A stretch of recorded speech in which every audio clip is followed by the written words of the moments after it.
RTD Live Talk, Detroit's #1 late night YouTube talk show. We are back at it for a Tuesday night live stream. Excited to be back, and had a chance to listen to a interesting plea or threat from the airline industry this afternoon, basically telling Congress they got a week to hand out some funds or they're going to fire close to 100,000 people. And so it looks like, based upon the current theme of stimulus or aid, everyone's begging or pleading or threatening the government to get back on board with another round. And it's just a matter of whether it happens to come in time or not. So we're going to talk about that tonight, as well as a couple other things. So welcome to Detroit RT Live Talk. Excited to be back again. As always, any new viewers, feel free to let me know where you're watching from. Definitely want to acknowledge your presence. And thank you for being a part of the community. And as always, let me know in the chat. And then when it's time to open up the phone lines, we'd love to hear from you guys on whatever else is on your mind. So let me acknowledge a couple people real quick. We got King Solomon. We got Solo. We got Monkey King, Just Us, Texas, Florida Princess. We got Brandon. We got Low Blood Pressure, Brando, Vince. What else we got here? Steve Hall, Dan. Appreciate you guys. JoJo, Excalibur. Okay, the world is yours. Divine Taste Cooking Classes. Okay, how you guys doing? Appreciate you for joining in. And so, based upon the current theme of this fall, winter, with a little bit under, we got 3 months and maybe a week left of 2020. And corporate America is basically pleading and begging for relief. And, one of the funny things about all this is that they're once again saying that, in particular, the airlines, they're saying, we need enough funds for 6 months. And so they've made March of 2021 the time frame where they just need enough to get to that point, as if things are going to improve. And so based upon the current conditions we're in now, with the pandemic being the cover up for a debt and credit implosion under the surface, it's good to say that there cannot be any type of recovery. And so when you use the word recovery, it always refers to what we were used to go back to what, the days of old. And those days are long gone, because it was based upon a false sense of confidence, based upon employment. And as of right now, corporate America has been decimated as far as the small business sector, as well as all the service sector jobs. So there is no more true stability out in the labor market.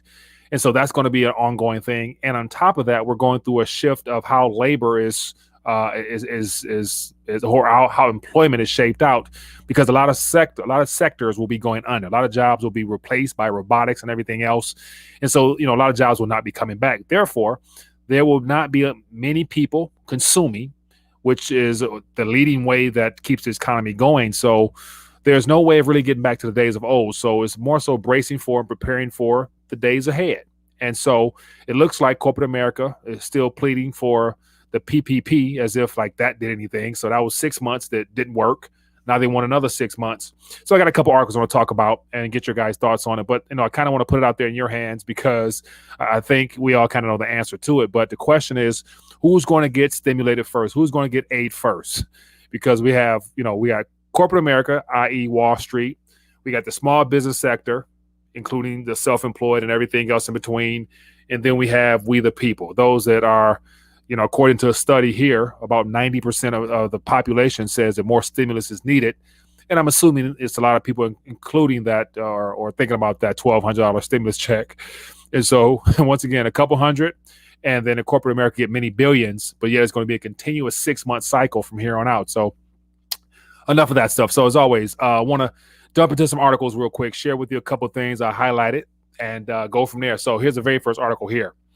And so I'll give you a heads up as to what I'm going to be talking about. Very first article here. Vast majority of Americans want more economic aid. So you're going to see the word aid thrown around a lot tonight. Next one says, without aid, 74% of U.S. hotels expect to lay off more employees. Next one here.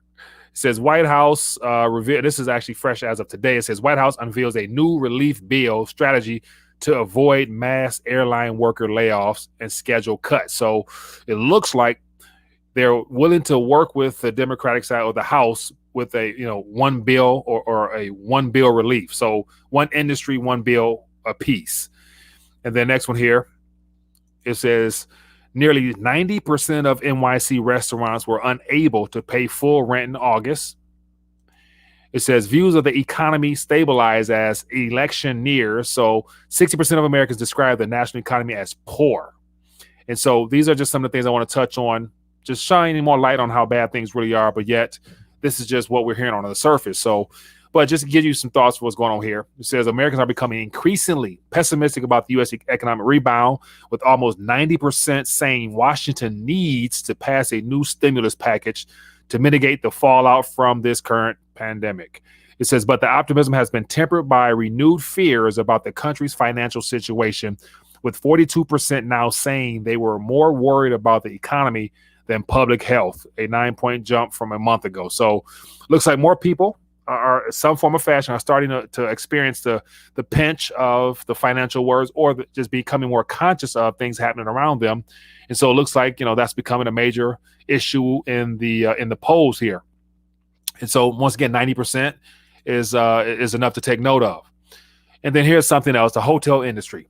And so think about all the things here in America we've been blessed to have at our fingertips or have at an extremely affordable rate, given the fact that the standard of living in the U.S. was extremely high for the majority. And to this day, in comparison to the rest of the world, we're still doing really well, and some better than others, but the majority on average is still doing pretty well, I believe. But yet the hotel stays, the traveling, all the tourism, the cruise ships, and all those what would be considered luxuries or expenditures that weren't necessarily necessary are the ones that's going to be hurting, but yet they happen to employ a good portion of the population. And so here, unless Congress gets involved and decides to throw a little aid towards hotel industry, you're going to have a lot of buildings vacant, therefore closing down, and all the loans on top of that, the commercial mortgage-backed securities, are going to become more problematic than they really are. So just something to think about as far as, basically to count your blessings wherever you're at right now.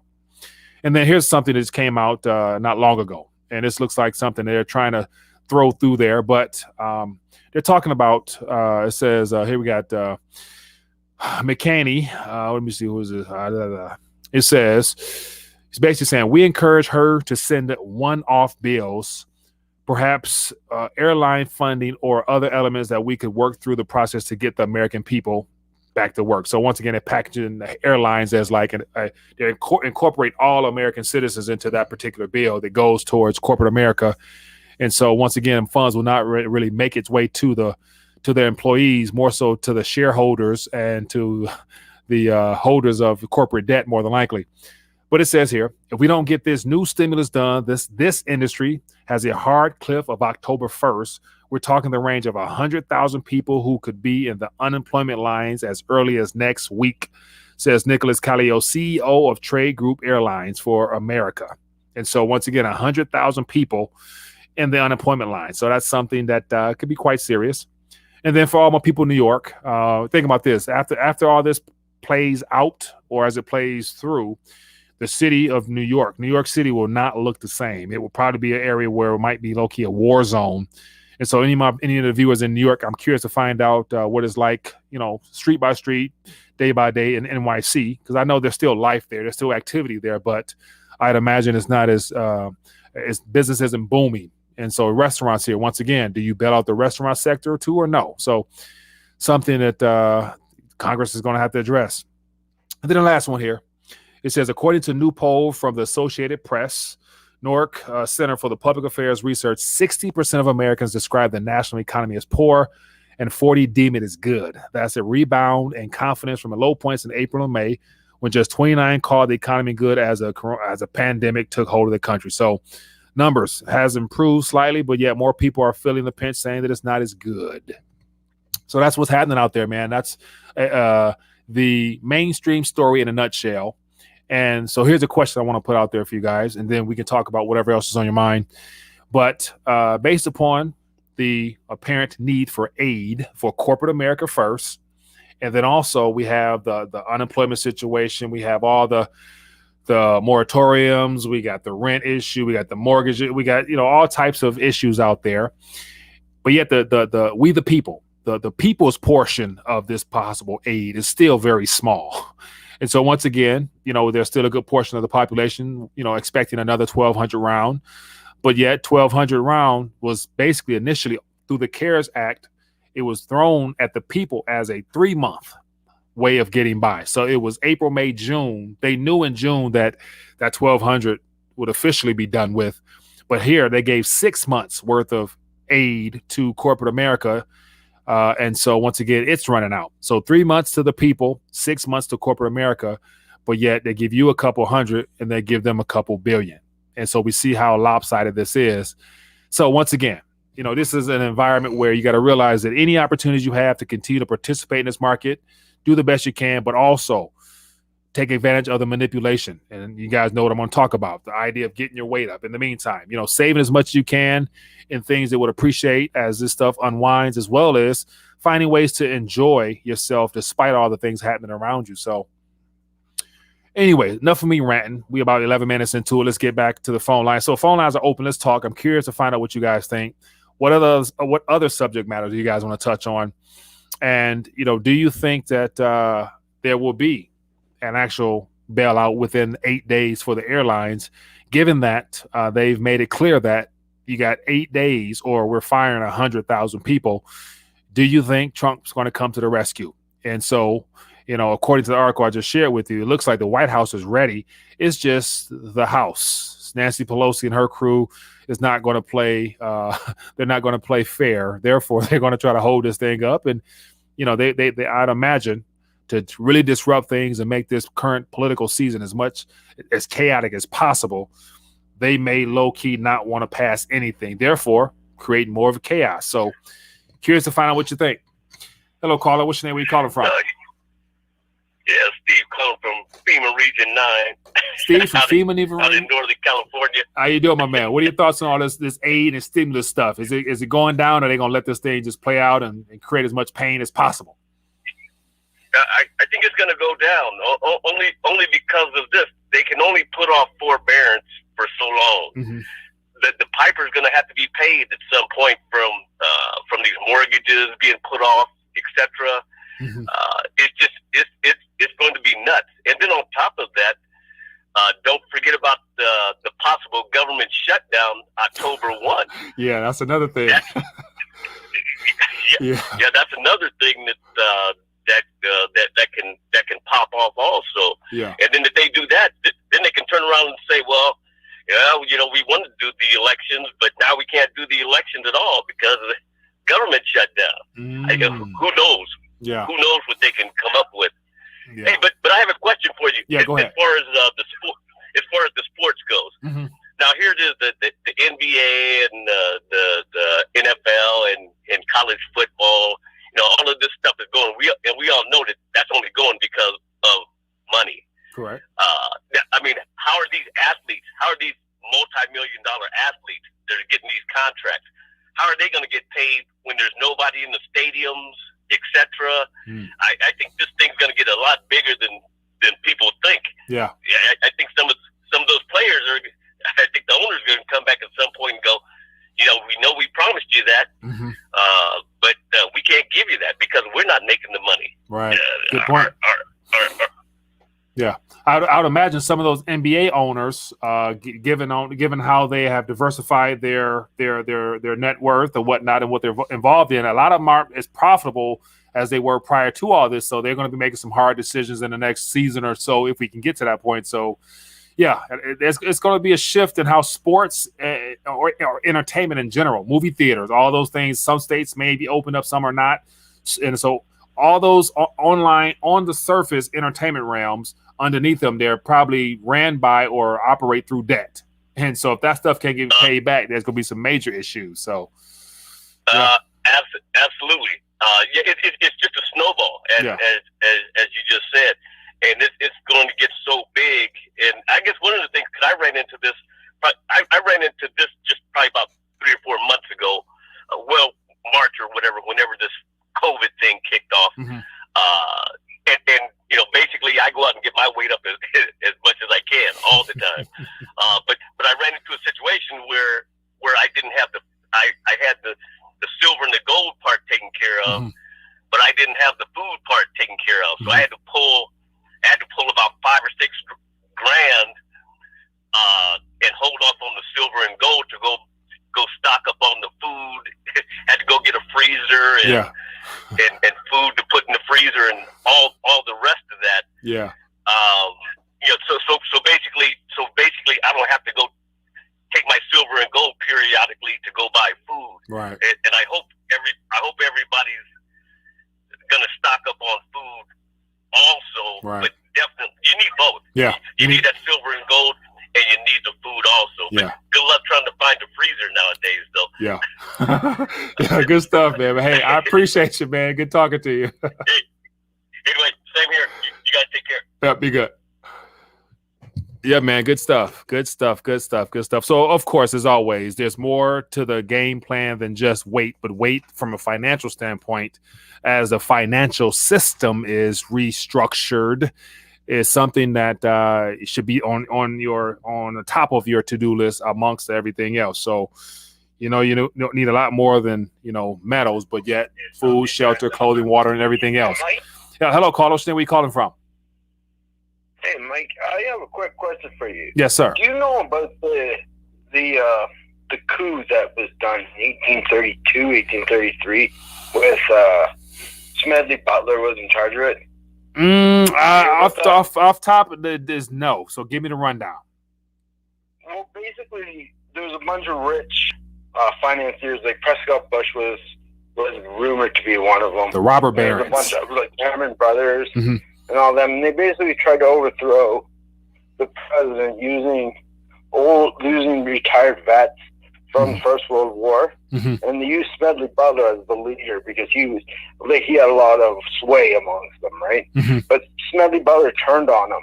Then he found out that who was involved. He came forward and did a press release on it, right? And nothing ever really happened of it. But the one thing that makes me wonder is Roosevelt did 3 terms, right? He was allowed to do 3 terms, whereas that's never been allowed before. Right. Now, do you think Trump, because there was a coup on his first term, there was that Russia coup, do you think he is now entitled to a third term? He kind of hints towards it. I think that might be what it is. Yeah. So apart from seeing and hearing about him hint at he's worthy of or deserves 3 terms because of all the things that he's had to go through.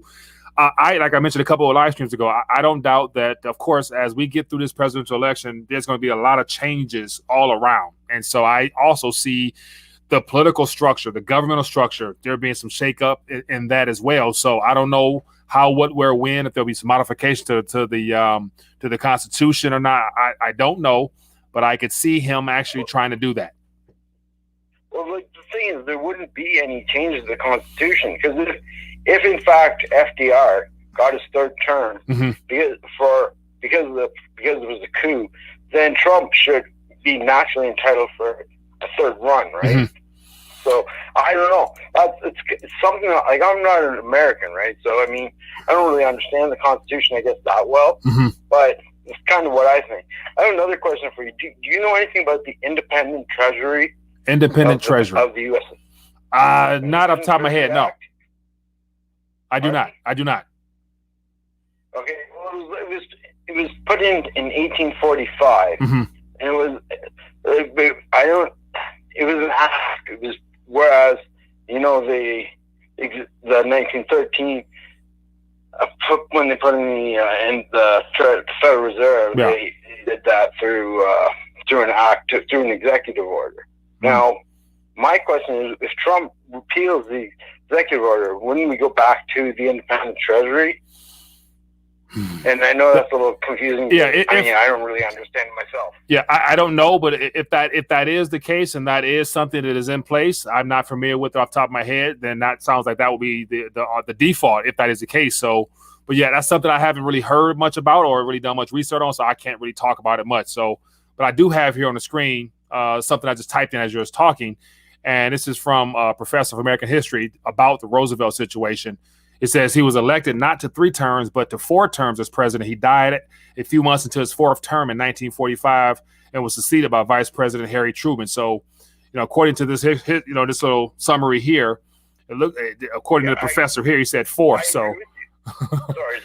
I agree with you on that he had 4 terms. Yeah. The thing was, in 1944, America was at war, right? So they couldn't really have an election. In 1940, when they had the 3rd election, they weren't at war.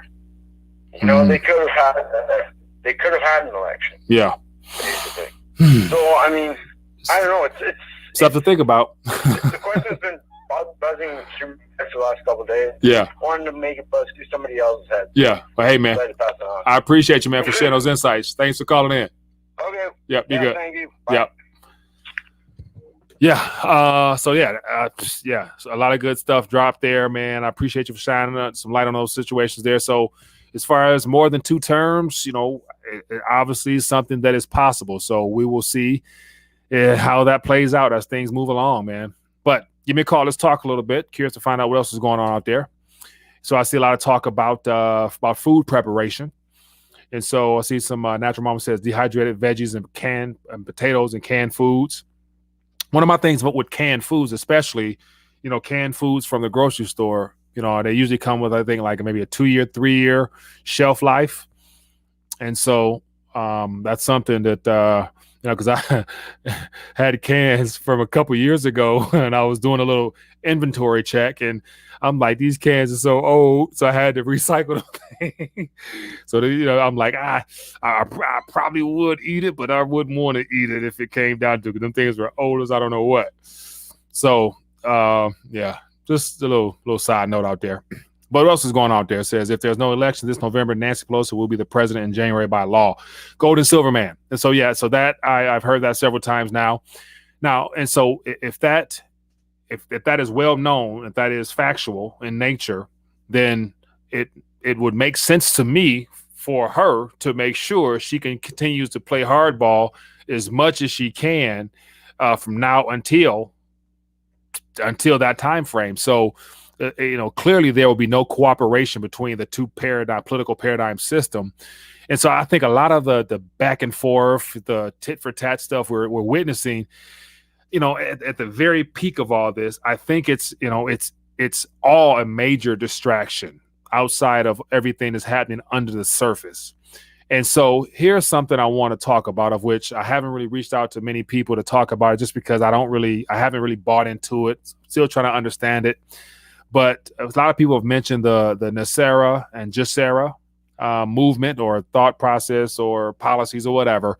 So I was actually listening to some videos about it. And a lot of people are saying that, that's kind of what's happening now. And they listed a lot of bullets that can line up and say that, okay, a lot of those things are coming to pass now. It could be possible come next year. We could have, a whole new system and all the things that go along with that.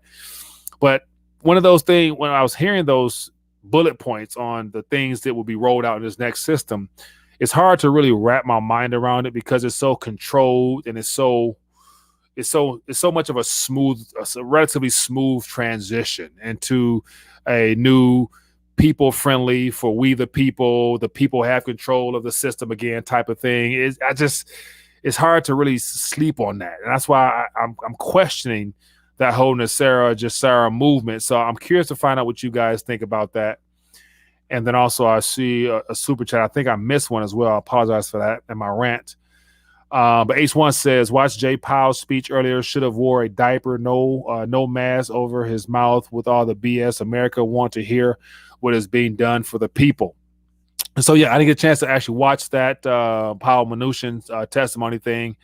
But I did see an image of, I think it was a Powell, no, Mnuchin or Powell, either one of them behind the little glass and the mask. And, once again, politicians are playing that thing up. They're playing that role as best they can.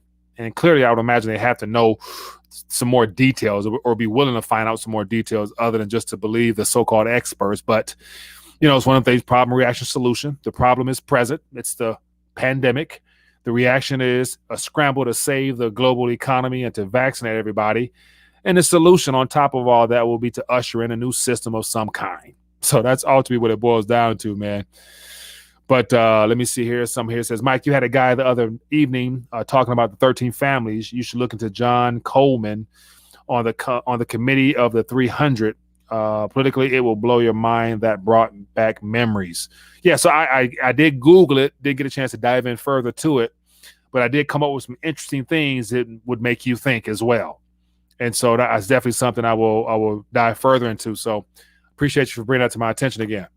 And as once again, I don't really know many individuals that go that deep into history with all those details as far as the 13 families and stuff like that. So definitely would love to find some other YouTubers or commentators out there that I could try to invite on the show to shine some more light on it.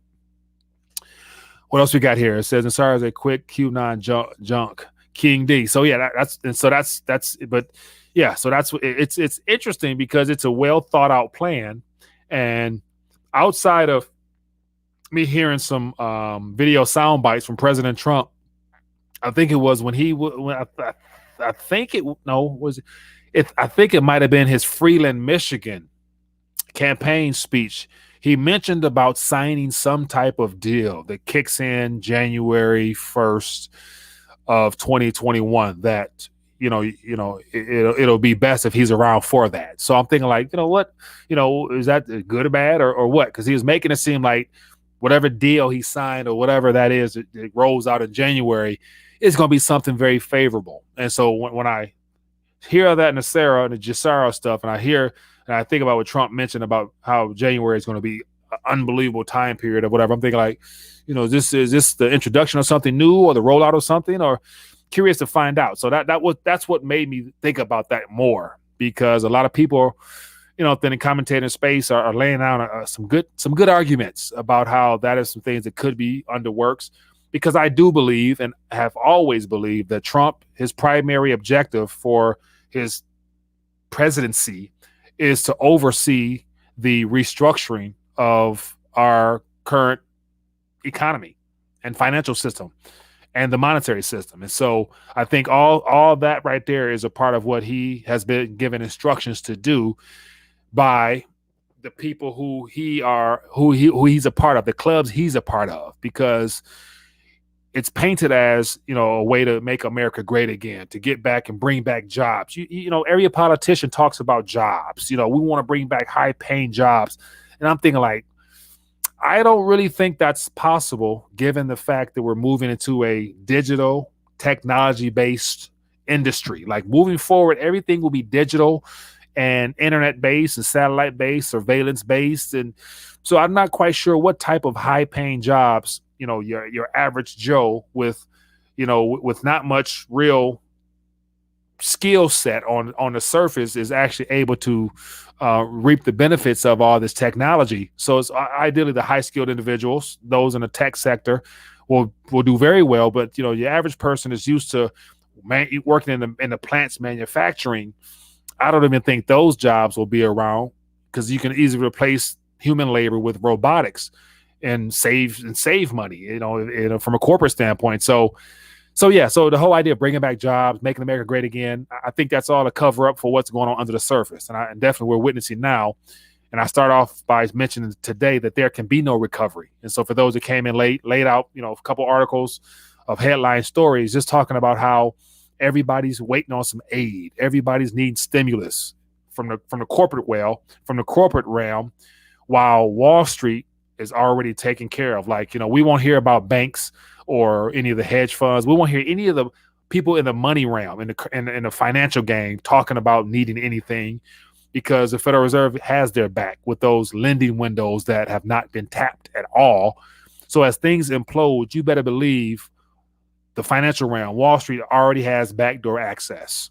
And on top of that, we're going to have the Federal Reserve getting into buying equities directly on the stock market by next year, more than likely, if they are not already. So it's just more so your average person that may not be aware of the total restructuring or revamping of our monetary system is underway.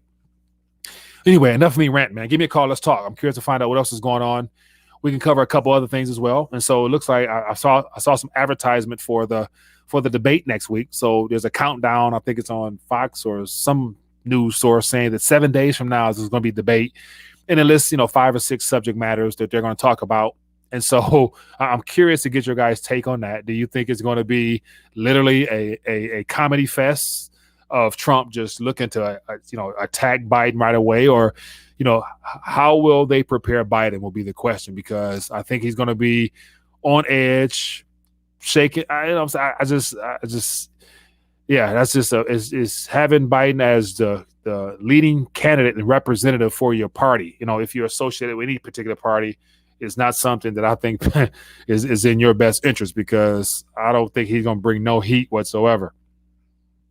But anyway, keep moving right along. I'm ranting too much. I apologize. Give me a call. Let's talk. There's no talk show unless I'm talking to somebody. So let me know what's going on. And as always, for those tuning in, definitely make sure you hit the thumbs up button beneath this video here. Show your support from the channel there. And so I see Mike. It says, Mike, get Professor Griff on to speak about the 13 families. And Professor Griff. So Donald, do me a favor. Professor Griff, let me know more about so do I just YouTube Professor Griff, or let me know if he got a website or something, and I can definitely reach out to him and see.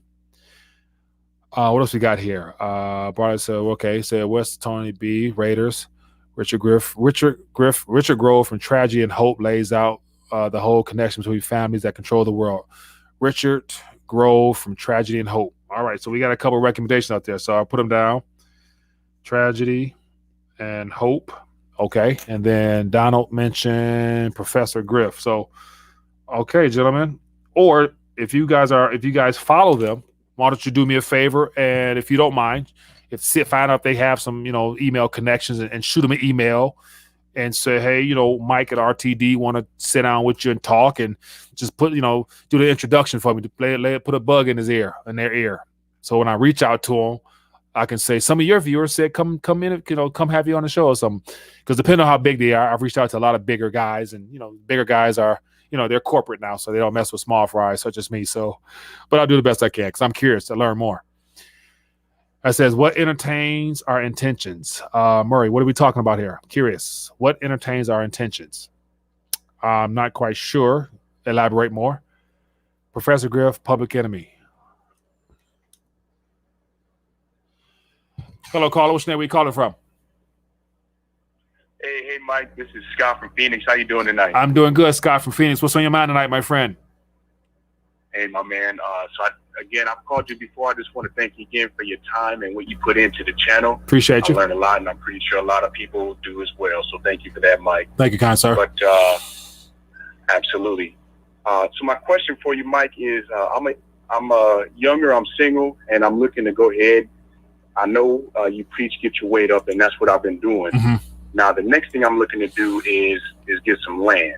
Mm-hmm. I wanted to ask your opinion on this. I'm at the crossroad in my life to where I can continue to get my weight up, but I don't have that amount of income where I can do both simultaneously. Mm-hmm. So would you, and I know you don't give financial advice or anything like that, but with your opinion, would you put more into getting some, I've got a good amount of weight. Would you keep doing that? Or would you say, let me get some land and build on that? What would you do?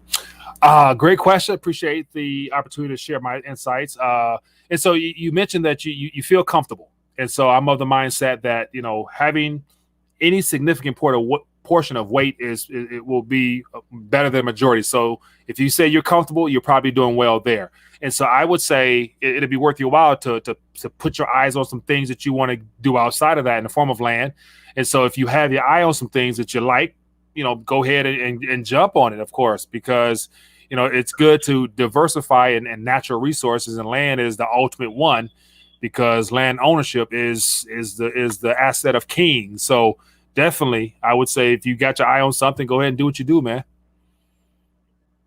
Absolutely, man. I've been kind of on the fence. I've been looking at a few different places, but one place that's been on my eye, and it's kind of like the number one right now. I'm getting ready to take a trip out there. Is in Alaska, a place called Trapper Creek. I got a friend up there, and I'm going to go visit him. So yeah, it looks good, man. There's a lot of natural resources, man. That might be the spot for me. Yeah. Well, hey, do your research, do your homework, check around, and then other than that, man, yeah. So definitely, and so that's one of the things where I I'm looking into it more myself as well. I have some things in the city of Detroit, but I'm trying to get up and out in the countryside myself. So I'm investigating, but it's one of them things where I'm looking at some of the prices are kind of, because there's a scramble now for people to get out of the city. So I'm noticing prices are not necessarily as friendly as they were probably, months or years ago. And so I'm starting to think, I'm starting to see prices spiked up, which means that people are looking to really get the best bang for their buck. So it might be overpriced. And I'm like, I wouldn't want to wait till things completely correct to try to do it, because that might be too late. So I might be willing to pull the trigger at a higher price, just because it's better to have it now and be secured with that than to wait and hope it gets cheaper. So that's one of the things you might not want to wait for a price dip in order to actually acquire if you can get it now. So unlike the metals, you want to wait and get it at a cheaper price. But with land, it's only so much earth out here, man. So right. But hey, man, I appreciate you calling. Thanks for the insights, and I wish you the best, my friend. Call us and keep us up to date with it. All right, Mike. Thank you, and everybody, y'all have a good night. Yeah, be good. All right. Yeah, man, good stuff. I appreciate that question there. Appreciate that thought there. And so any insight or information you guys want to share with the fellow community members, feel free to do so in the chat. Share your insights as well. It's always good to get as much counsel or information or input from as many people as possible to make a right decision. Hello, caller. What's your name? Where you calling from? Hey, Mike, how's it going? Brando Commando. Brando, how you doing, my man? I'm doing good. What's on your mind? Hey, so I just heard that previous caller. He's looking for some land. And I'm looking for some land, so I figured I'd share some ideas I had. Okay, go ahead. All right, well, priorities. You have to really kind of think about where this land's going to be. Yeah. And, Lynette Zhang has a lot of good commentary on, what kind of land you're looking for. And, yeah. Of course, land should be something that you can turn into a asset-producing piece of property. So something you can grow on. Something that has a natural water source. Yeah. Something that's nearby community where you can buddy up with other neighbors. Yeah. And something that you can get to in a hurry. I mean, if you can't live there right now, you have to be able to get there during a bug out type situation. So it can't be super far. Yeah. Good point, man. So yeah, go ahead. I'm just trying to say, I just want to remind everybody, I catch myself falling into this trap of normalcy bias, where I kind of think it'll blow over, it's going to get better, one of these jerk-offs in government's going to stick to this. Yeah. And then sometimes I say, no. I slap myself in the face and say, no, it's not getting any better. And I try to envision where all this is going. Put your long-term game into play. Yeah. And really think about where this is all heading. So where I see it all heading is a two-tier system of have and have not. And we've already seen a lot of cities fall to violence and a lot of cities fall to chaos. And we've kind of seen a lot of the government, or at least Democratic mayors and governors, almost serve it up on a silver platter. You know what I mean? Good point, man. A good point. And so that's definitely where we're heading, to that two-tier system, man. Those that have and those who have not. So I think one of the things that can separate your average Joe from those that are a part of this rigged system happens to be the accumulation of real tangible wealth, whether it be metals for wealth preservation or land for having ownership to actual tangible physical property that you can then build on and do whatever and pass on for generations, as well as other things. So yeah, the difference maker will be the natural wealth that comes from the ground, my friend. So yeah, good stuff. So to the previous caller's credit, I mean, if he can secure some land and pay it out outright, at least it'll be his. Yeah. I do think that a lot of these banks are going to go belly up, and the credit system is going to dry up. And I mean, I know the ultimate goal of all this is to eradicate private property. Yeah. Yeah, that's going to be a problem. So that's another thing. Just based upon examples I've heard about, in other countries or in other regions of the world, such as Africa, as the government becomes more social in nature, government becomes extremely big. Then they start to tamper with people's land rights, and therefore claiming property for themselves. And you can have everything free and clear, but yet, if you're in an area where the government wants it, what's going to stop them, basically. So that's another concern as well. So is it a such thing? Can you have too much land? Like, because you never know what type of environment we're going to be in. So, yeah, stuff worth thinking about. So aside from like long-term goals and stocking up, like people need to brush up on skills, like practical, sustainable skills. Like, do people know basics of farming? Yeah. Like, do you know basics of camping, hunting, trapping, fishing? Yeah, those are all good. If it gets really sour, like these are the skills that are going to pay the bills. Right. Very true. Hey, Brando, man, I appreciate you, man. Thanks for calling and sharing your insights. It's always good to hear you. Appreciate you. I appreciate you, Mike. You're a great one, bro. Thanks, bro. Yeah, be good. How you doing? See ya. Yeah, man. Good stuff. Good insight as always, man. Brush up on your skills. Anyone know of a reasonable companies or ways to get solar in Wisconsin? Sherry, I don't know, but we do have a solar man in the community. I'm not sure if he's here or not. I know Mr. Vince Grant, if he's in a chat somewhere, he's in the solar game. So Vince, if you're there, definitely reach out to our fellow community member and let her know what's going on. Jim says my skill is sitting on the couch with my laptop. Well, Jim, if you making it happen with the laptop, then hey, nothing wrong with that. And so it sounds like you might be in the digital or those social media realm, but yet, you can kill it from there as well. So, all right, what else we got going on here? So, who owns the mortgages, death contracts? Call in number. Right, so the number's right there, 313-462-0027. Give me a call. I want to hear from you. And then it says, Mike, so how do you feel about climate change? If land is important, wouldn't it be smart to only buy land on higher ground since water is rising as the ice sheets melt? Okay, S400. Okay, I see where you're going with that one. So climate change, the two words climate change as it's been presented to us by the I'm not even sure what to call them, but by the so-called experts we have today. I know that the climate does change, and so whether it's one of those things, so I take a different approach. So basically, I'm anticipating the climate to change, whether it's global cooling, global warming, sun flares, solar flares. I believe all that stuff is definitely possible because this earth, it's a part of it, just, how things were created. And so apart from man's abuse of this earth, we've abused this earth tremendously with all the things that we've done to it.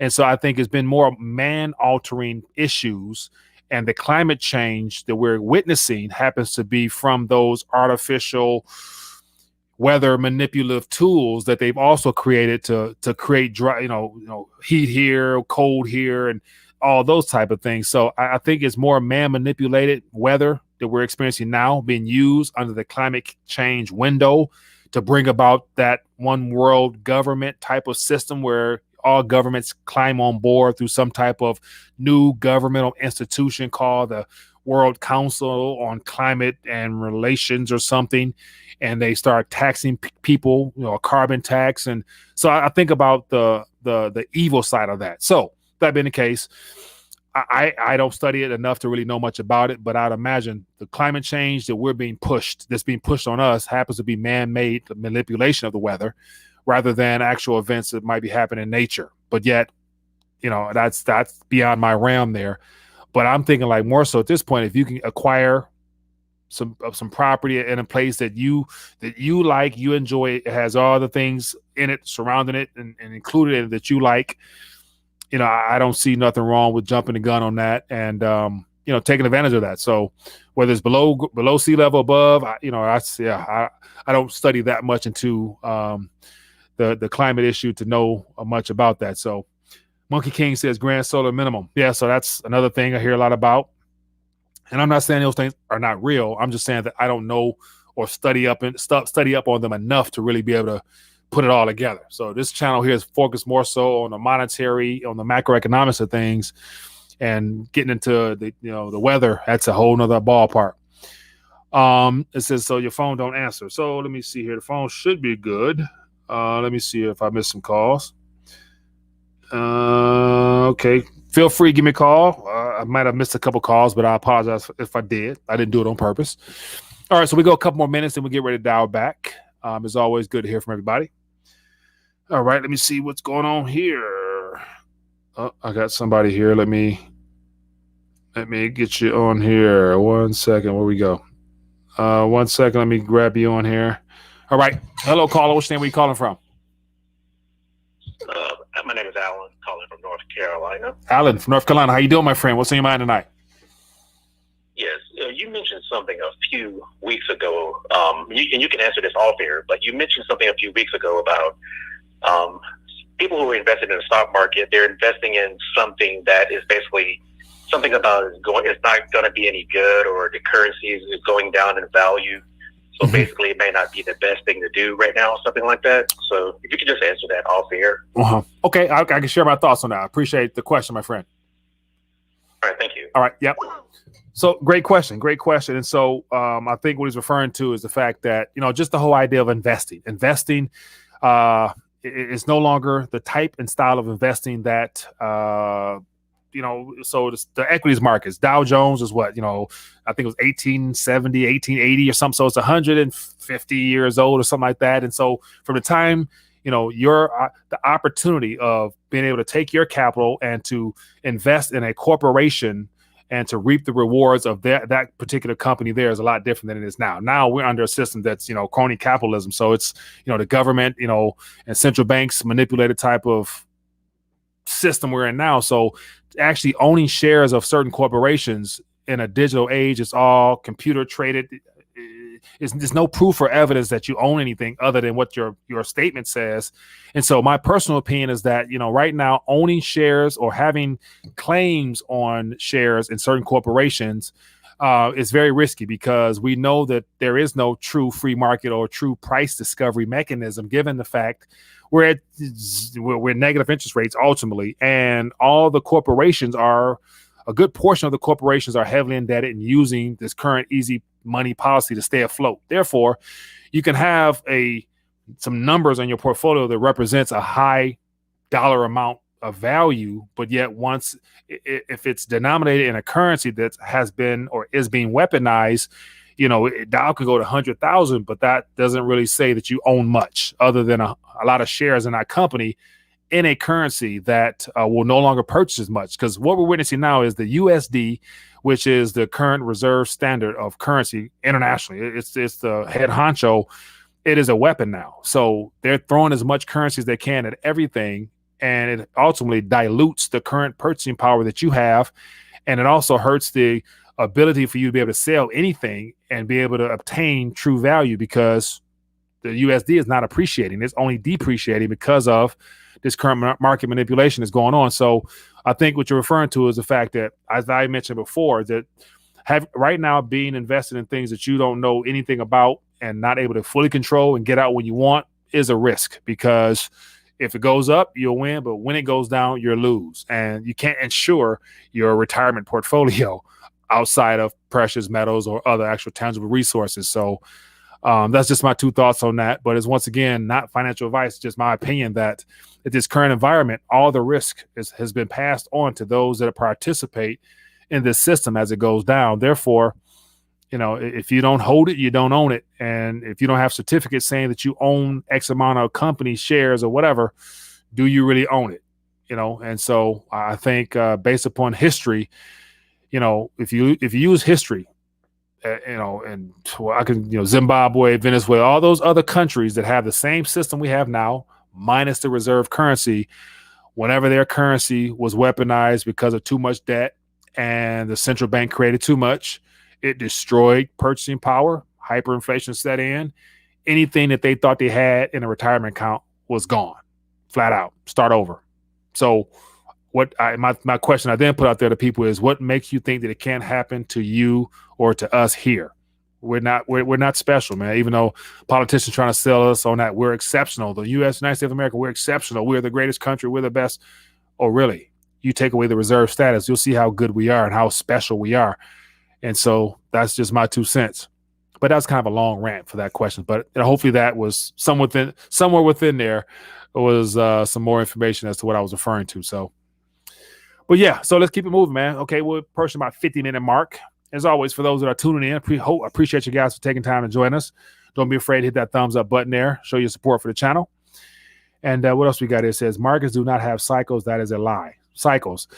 And so I think, I'm not sure where that's coming from, but I think, in capitalism and that model of a system, there's the business cycle of booms and busts based upon how capital flows.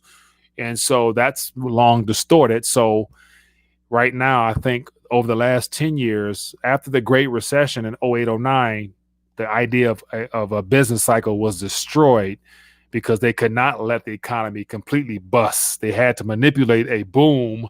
And here we are now. Things have busted and there's no recovery of, the bubbles have already popped. It burst in a lot of sectors.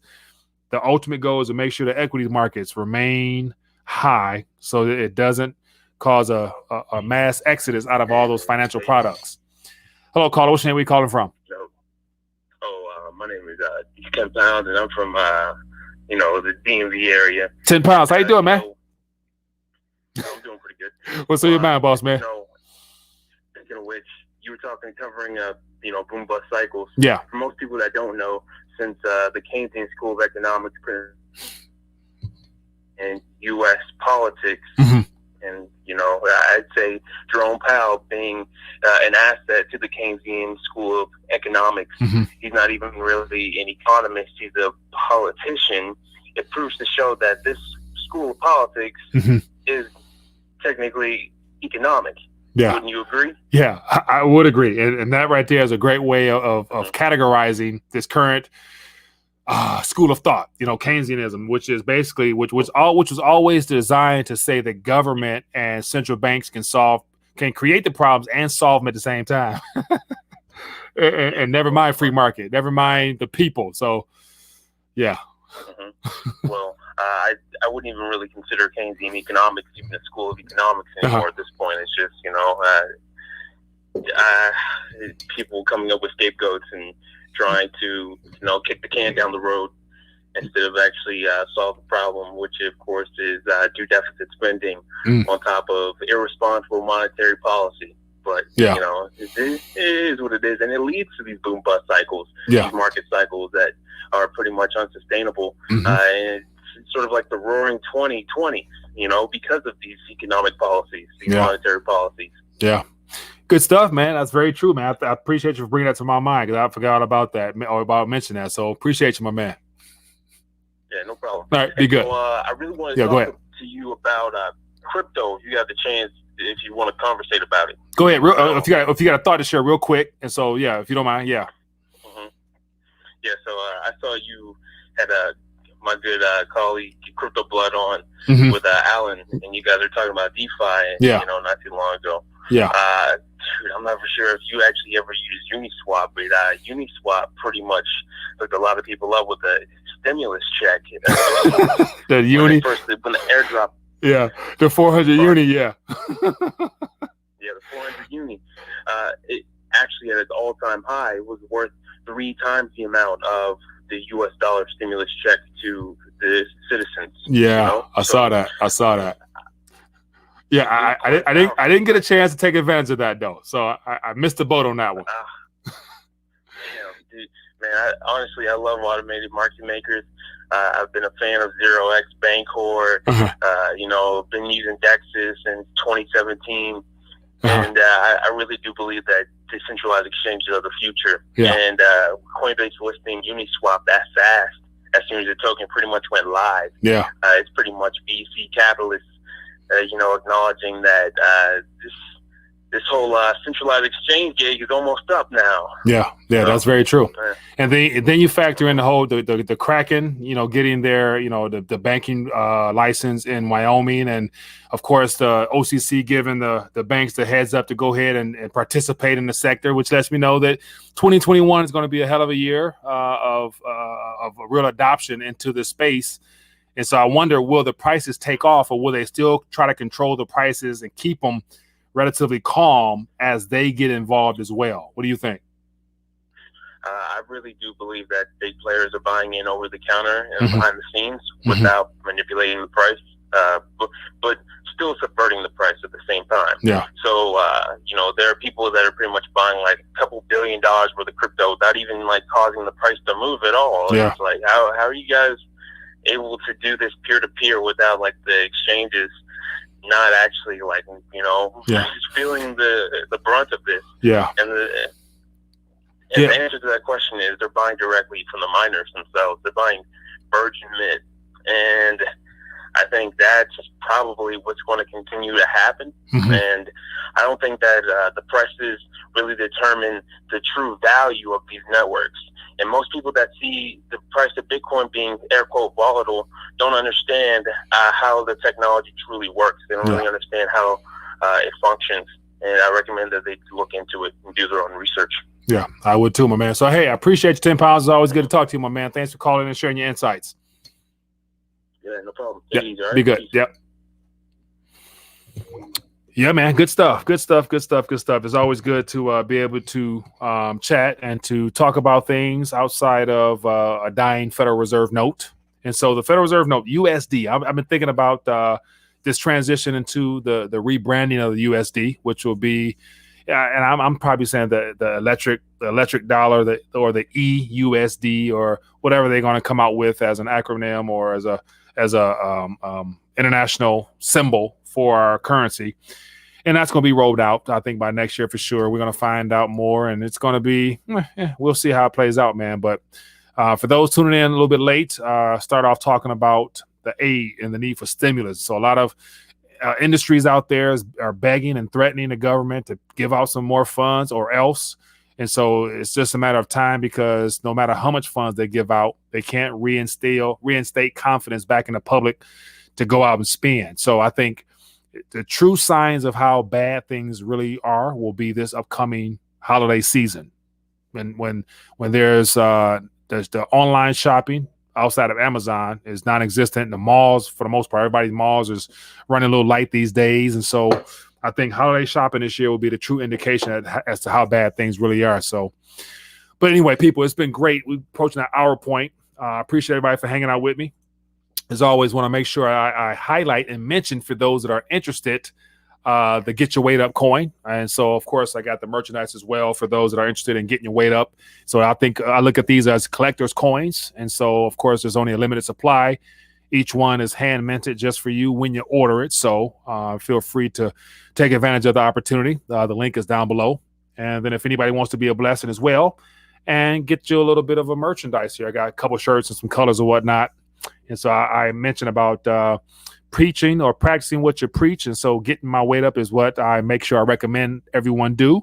And hopefully you're taking advantage of this current manipulation as long as you have it. So other than that, people, it's been great hanging out. Hopefully be back tomorrow, Lord willing. Other than that, stay prayed up, be blessed, and I will see you tomorrow.